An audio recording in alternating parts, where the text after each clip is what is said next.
Freshman Senator David Perdue shares his reaction to President Obama's State of the Union address. Take a look. Well, I think it's more of the same. I mean, we've had 6 years of policies that really aren't reaching the objectives that he promised us back in '08. He said he would cut the deficit in half. We're on track to more than double it during his time. He said he would bring the country together, yet I would argue he's been one of the most divisive presidents in our time. He said he'd put people back to work, and yet we have fewer people working today as a percentage of the workforce than any time since 1978. So I don't hear anything much new that gives me hope that these policies are going to put people back to work, which is really why I got into politics in the first place. Well, I think there are a couple of things. One, I think we have to get control of our outrageous spending. Right now we're borrowing too much, and that threatens our military, that threatens our very way of life. We can't have a strong foreign policy without a strong military. And you can't have a strong military if you don't have a strong economy. So the first thing is to get control of this outrageous spending. The second thing is grow the economy. And as I've said, there are 3 things that I would focus on growing. One is tax reform, real tax reform. And I've co-sponsored with Senator Moran the fair tax bill that would level the playing field and help our manufacturers compete around the world. The second is I really think we have to look at this regulatory overreach that we've experienced over the last 5 or 6 years.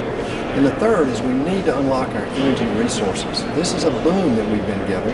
And right now the Keystone bill is a perfect example of one where we're trying to make a bipartisan, put together a bipartisan bill that will go to the president, that will absolutely put people back to work. This is a jobs bill first and last.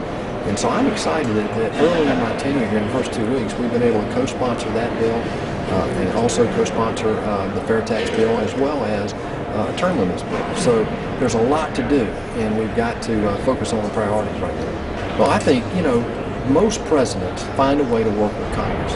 This one has found a way to work around Congress. So I think in the next 2 years, the leadership on the Republican side is basically reaching out and saying we need to work together to get America working again, to establish a consistent foreign policy and be the leader of the free world that the world needs. That's the thing I think is that, look, nobody's going to be right 100% of the time. And from a Republican standpoint, we're looking to cooperate if it means putting people back to work, which is the #1 priority we hear out there.